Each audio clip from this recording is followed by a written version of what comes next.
Bonsoir, mesdames, mesdemoiselles, messieurs, bonsoir, Nabilaï Kamara, depuis Bruxelles, cher compatriotes guinéen. Voilà, j'espère que vous êtes là, cher compatriotes guinéen. J'ai un thème d'information pour ce soir, je l'ai annoncé. Alors, j'espère d'abord que vous êtes là, la connexion est bonne, le volume également, que vous m'entendez, donc j'attends les confirmations. Très bien, voilà, c'est fait, les confirmations sont là, que vous me suivez. Très bien, cher compatriotes guinéen. Alors, j'ai mon thème d'information pour ce soir. Donc, je parle de la libération, en fait, l'actualité, non? Je parle de la libération de Mohamed Touré. Mohamed Touré. Attention à la démagogie. En fait, le titre, hein, donc, de mon thème de ce soir. La libération de Mohamed Touré. Attention à la démagogie. N'est-ce pas? Alors, voilà, chers compatriotes guinéens, je vais rentrer dans les détails sans tarder, chers compatriotes guinéens. C'est que je dois d'abord vous dire, disons, comme élément d'introduction, donc vous le savez, donc en fait, chez moi, je ne dis pas là que mon but ici, c'est, disons, vers la Guinée rationnelle, là vous le savez, et pour y arriver, quand on parle du rationnel, n'est-ce pas? Alors, c'est la vérité, c'est en fait dire ce qu'il faut réellement, n'est-ce pas? Et faire ce qu'il faut réellement. Ça, c'est la Guinée rationnelle. Alors, mais pour y arriver, il faut des informations, on doit être informé, et c'est ce que je fais, donc comme beaucoup d'autres également, informer réellement les Guinéens. Donc, quand on dit informer, donc il est question de dénoncer des informations, d'attaquer et dénoncer tout ce qui est désinformation. N'est-ce pas? Voilà mon but, cher compatriotes guinéens. Informer réellement, parce que si nous sommes informés, comme je le disais l'autre fois, si nous sommes informés, en fait, difficilement, en fait, disons, nous serons, disons, manipulables. Difficilement. N'est-ce pas? Et quand nous sommes informés, nous sommes capables de faire la différence entre l'information et la désinformation. Alors, on arrive à un niveau où on a cette habitude, effectivement, de savoir traiter rationnellement les informations, de manière rationnelle. C'est-à-dire que, alors, la RTG a dit ceci, ou Mamadou Doumbouya a dit ceci, ou tel ministre a dit ceci. Bon, voilà, tout de suite, argent comptant, on avale l'information. Vous voyez, on apprend, c'est la vérité, tout de suite. Vous comprenez? Et ça, ce n'est pas bien. En se comportant ainsi, et comme la Guinée se prépare d'ailleurs, à placer un dictateur au pays. Si nous nous habituons à avaler les informations sans un traitement, disons, rationnel préalable. N'est-ce pas? Alors, mon but, c'est cela, que finalement, nous arrivons à un certain point, que nous sommes capables de traiter rationnellement les informations. C'est-à-dire que Mamadou Doumbouya a dit ceci, tel ministre a dit ceci, alors nous écoutons proactivement, c'est très important ce mot que je dis souvent, ce concept, proactivement, c'est-à-dire vous écoutez. Même si c'est votre ennemi, vous l'écoutez, vous cherchez à le comprendre. Une fois que c'est compris, alors arrive une autre phase critique, c'est-à-dire, qu'est-ce qu'il a dit? Est-il vrai? Vrai ou faux? N'est-ce pas? Et là, vous vous mettez dans une situation, je dirais, discursive, et ça, très important, cette phase est très importante. Finalement, vous arrivez à un point où vous dites, non, ça c'est faux, ah, ça c'est vrai, n'est-ce pas? Voilà, chers compatriotes guinéens, ça c'est mon but, dans tous mes directs, n'est-ce pas? Très bien, alors je reviens sur le fait, en fait, le thème Mohamed Touré. Mohamed Touré, si vous le connaissez, en fait, c'est le fils du premier président guinéen, l'ancien président guinéen Sékou Touré, n'est-ce pas? Mohamed Touré qui, en fait, résidait depuis, disons, aux États-Unis. Très bien. Alors, un autre point que je vais signaler, parce que quand on parle de Mohamed Touré, c'est le fils de l'ancien président, et nous savons l'ancien président, je ne vais pas rentrer dans cette partie, nous savons qui était Sékou Touré. Alors, ici, quand je parle de Mohamed Touré, s'il vous plaît, je ne suis pas là pour l'attaquer, parce qu'il a été donc le fils du président Sékou Touré que nous connaissons, n'est-ce pas? Alors, ce n'est pas cela. Ça n'a absolument rien à voir avec cela.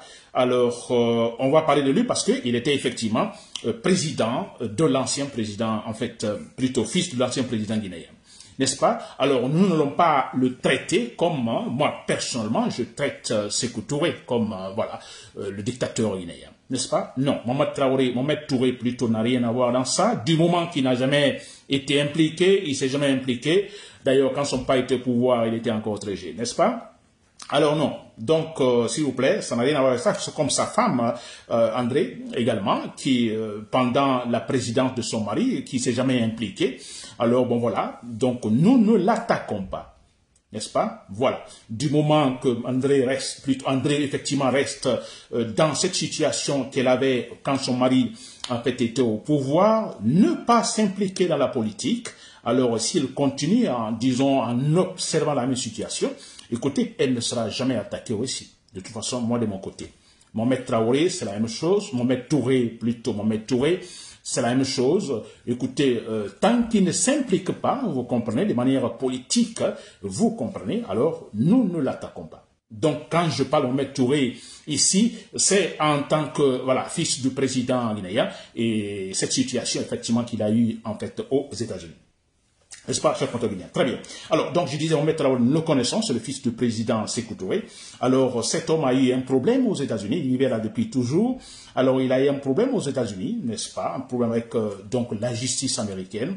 Et là, écoutez, on parle de travail forcé, n'est-ce pas, d'une fille, en fait, qui l'hébergeait, donc, chez lui. Bon, voilà, on parle de travail forcé, ça c'était la charge contre lui, de la part de la justice américaine. Très bien. Alors, à partir de là, il y a eu un jugement en avril 2019. Jugement, la sentence était tombée. Bon, voilà, condamné à 7 années de prison avec amende. Amende comme effectivement élément de dédommagement, donc à la victime. N'est-ce pas? Très bien. Condamné à 7 années de prison et amende à payer. N'est-ce pas, cher Guinéen? Très bien.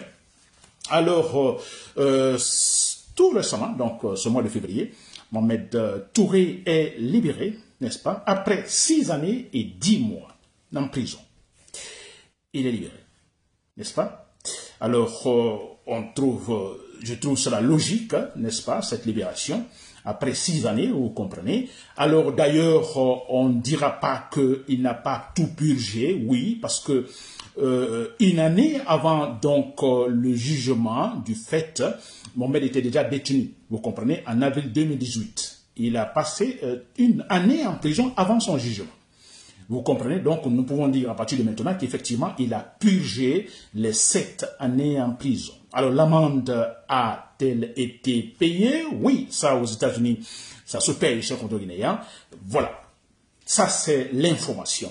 Donc, tout ce que je viens de donner, c'est l'information sur le commandant guinéen. C'est ça l'information sur, disons, Mohamed Touré, sa libération, les faits, la libération, etc., etc. Il a purgé effectivement les 7 années en prison.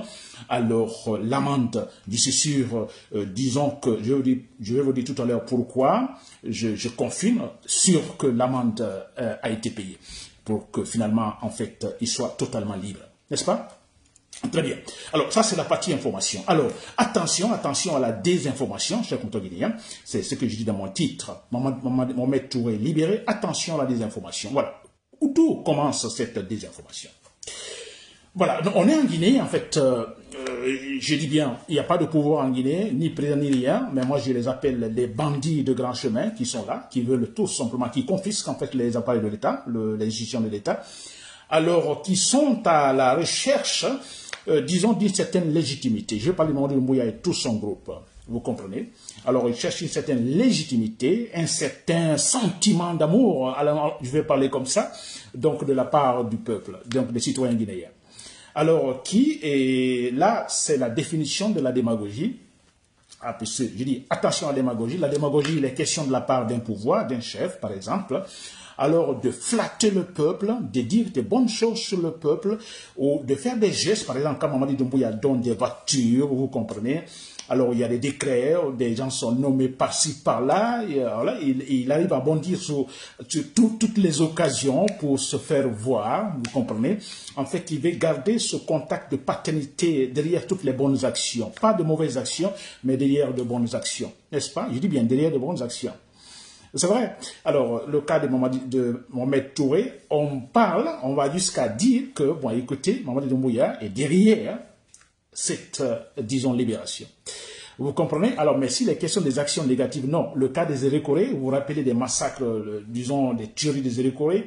Là, non, Mamadi Doumbouya, c'est des actions négatives. Là, non, il n'est pas derrière. Donc, sa paternité, en fait, n'est pas activée là, cher compteur guinéen. Vous voyez? Et c'est comme ça, la démagogie. Et ça, c'est la démagogie. Alors, cette démagogie qui continue effectivement. Alors, avec la libération de Mohamed Touré, on parle de... J'ai écouté Mohamed Touré même, lui-même, qui dit, je cite, il dit qu'il remercie Mamadi Doumbouya, les autorités donc guinéennes, le pouvoir guinéen, donc pour cette libération, pour sa libération, écoutez ça, hein, alors il va jusqu'à dire que, attention, qu'il y a eu des actions politiques qui sont allées au-delà des procédures normales. C'est-à-dire que le pouvoir guinéen est allé, donc la politique qui va aux États-Unis, alors qui va se mêler à la justice guinéenne, qui va, disons, corrompre la justice guinéenne, et plutôt la justice américaine, vous comprenez, pour la libération de Mohamed Touré. C'est quand même incroyable. Ça, c'est Mohamed Touré qui le dit. Il dit des actions politiques au-delà des procédures normales. Ouais, lui-même, il ment, mais on le comprend, vous comprenez. Alors, il doit payer des amendes, je crois de plus de 250 000 donc à la victime. Il y a des amendes de beaucoup d'argent. Alors, c'est bien possible que Mamadi Doumbouya intervienne là. Bon, voilà, Mamadi Doumbouya, vous savez, il a maintenant, c'est le milliardaire guinéen. Alors là, il peut, bien sûr, je ne peux pas le confirmer, mais bon, ça c'est une possibilité que Mohamed Touré ayant, disons, purgé les 7 années, disons, en prison, alors il ne peut pas sortir comme ça. Il y a l'amende qu'il doit payer et puis Mamadi Doumbouya peut intervenir effectivement pour régler ce point. N'est-ce pas? Très bien. Et dans ce cas-là, on peut dire que que pour nous penser, Mohamed Touré, c'est normal finalement qu'il trouve en fait des idées, vous comprenez, pour en fait une façon de jeter des fleurs sur le pouvoir de Mamadi Doumbouya. En disant par exemple que la politique guinéenne est allée donc loin, au-delà des procédures normales aux États-Unis, procédures judiciaires normales, et obtenir la libération de Mohamed Touré. C'est quand même incroyable. Donc, je peux comprendre Mohamed Touré qui doit dire quelque chose pour effectivement contenter cet homme qui vient de payer en fait le dédommagement, n'est-ce pas, pour lui. Voilà. Alors, je disais que ça, c'est impossible de dire que les actions politiques qui vont aller aux États-Unis, surtout de la part de qui, mais ça, c'est n'importe quel pays, vous comprenez, et à plus forte raison la Guinée, quel pouvoir des bandits, des bandits de grands chemins au pouvoir qui vont aller aux États-Unis pour corrompre la justice américaine, c'est impossible. Je vous dis c'est impossible, pourquoi? Je vais vous le dire pourquoi. Alors, je suis suivant des programmes, hein, je ne sais pas si vous le faites aussi, c'est très important, il y a ces programmes, disons, qui passent sur les chaînes de télévision, vous comprenez, alors qui sont très importants ces programmes pour comprendre également comment fonctionne le système judiciaire de beaucoup de pays, notamment les États-Unis. N'est-ce pas? Vous le savez très bien, il y a par exemple Crime District, c'est une chaîne de télévision, Crime District. Vous comprenez, il y a Investigation Discovery, ou en fait des investigations, disons, criminelles. Il y a aussi, dans ces programmes, il y a ce qu'on appelle les enquêtes impossibles. Les enquêtes impossibles, sûrement vous suivez ces programmes, il y a aussi Faites entrer l'accusé. Alors, ce sont des programmes, alors, super importants pour la culture générale. En le suivant, nous arrivons effectivement à comprendre comment fonctionne le système judiciaire de beaucoup de pays, notamment les États-Unis, chers compatriotes. N'est-ce pas? Alors, en me référant à cette culture générale, je vous le dis très clairement que c'est impossible qu'un pays tiers qui va aux États-Unis, n'est-ce pas, libérer, en fait, aller au-delà, donc une action politique qui va au-delà, vous comprenez, au-delà des argumentations judiciaires pour libérer, mais c'est quand même impossible. D'abord, c'est impossible. D'abord, c'est du non-sens parce que Mohamed Touré, il a purgé les 7 années de prison que le juge lui a infligé, disons, en avril 2019, très clairement. Il a tout purgé. Ce que Mamadi Doumbouya a fait, peut-être, là je n'ai pas la confirmation, peut-être qu'il payait, disons, le dédommagement. Vous comprenez? C'est cela. C'est tout. Très bien. Alors, mais comme vous l'avez compris, chers compatriotes, on a donc, je dis bien, attention à la démagogie, il y a le pouvoir qui va tenter, effectivement, qui tente la paternité, vous comprenez, derrière de bonnes actions, de mauvaises actions, non, le cas zéro que je l'ai dit, on dit non, Mamadi Doumbouya n'est pas derrière, non, Mamadi Doumbouya n'est pas responsable, n'est-ce pas? Et quand il y a une action positive, bien sûr, la libération quand on est libre, hein, vous comprenez, après combien d'années en prison, écoutez, c'est une bonne action, n'est-ce pas? Alors, Mamadi Doumbouya se met là, n'est-ce pas, pour dire, bon, écoutez, c'est grâce à moi que, voilà, finalement, cet homme a recouvré, en fait, a pu recouvrir en fait, sa libération, n'est-ce pas? Excusez-moi. Très bien, chers comptes guinéens. Alors, ce que je vais ajouter, là, je m'adresse à Mohamed Touré, parce que Mohamed Touré, effectivement, il est rentré en Guinée. Quand il est rentré, il y a eu une réception. Là aussi, attention, parce que Mohamed Touré, il est leader d'un parti politique, hein, PDG, n'est-ce pas? PDG, il est leader de ce parti.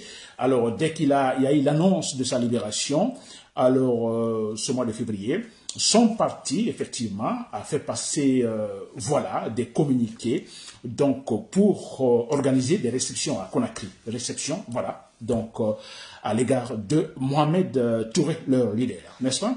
Et comme le PDG, et comme Mamadi Doumbouya, vous l'avez compris, ce sont en fait des partisans, effectivement, les sécouristes, voilà, donc rien n'est étonnant que, bon, voilà, on a vu le cas de l'aéroport Bessia-Conakry, non? Donc, nous savons leur idée sur Sékou Touré, tendance vers la politique sécouturienne, n'est-ce pas? Alors, rien ne peut nous étonner qu'effectivement, Mamadi Doumbouya mobilise également, vous comprenez, pas mal de situations à Conakry pour la réception de Mohamed Touré, n'est-ce pas? Et tout à l'heure, j'ai écouté la femme de Sékou Touré, Madame André, alors qui remercie, disons, Mamadi Doumbouya, les autorités guinéennes pour la libération de, disons, de Mohamed Touré, n'est-ce pas? Je dis attention à André, attention, si vous tombez dans ce piège-là, nous ne ferons plus de différence entre vous et les criminels au pouvoir. Mohamed Touré, vous également, c'est la même chose. N'est-ce pas? Parce que là, déjà, vous commencez à mentir. André, vous mentez quand vous dites, vous remerciez. En fait, quand je dis vous mentez, ou de toute façon, vous ne dites pas toute la vérité. Hein, j'aurais préféré dire, bon, écoutez, merci Mamadi Doumbouya pour avoir payé l'amende, mais pas pour, de façon grosso modo, non, pour avoir libéré, non, pour avoir payé l'amende. N'est-ce pas? C'est cela, chers comptes guinéens. Alors, j'espère que vous m'avez compris, chers comptes guinéens, vous êtes arrivé à faire la part des choses entre l'information et la désinformation. L'information, c'est ce que je vous ai dit sur, donc, le fait, donc, le crime hein, commis par Mohamed Touré aux États-Unis, la condamnation, la sentence, la condamnation, et ça c'est l'information. Alors la désinformation, vous avez compris, tout ce qui vient après, vous comprenez une façon de récupérer la situation de la part du pouvoir de Mamadi Doumbouya, qui est dans la phase de la démagogie où il est question de flatter, hein. Mamadi Doumbouya cherche en fait la légitimité, il veut qu'il soit aimé. Comment peut-on aimer un criminel? Comment peut-on aimer un citoyen qui va au cimetière, un président qui va au cimetière, devant les cadavres? Vous comprenez? Il dit, désormais personne ne mourra pour la politique, et quelques temps après, il massacre, il le tue, n'est-ce pas? Et aujourd'hui, il veut qu'il soit aimé par ce même peuple. C'est possible cela? J'espère que non, cher compte guinéen. C'était Nabil Camara depuis Bruxelles. Merci pour l'écoute. J'espère que vous m'avez très bien compris. Bonne soirée.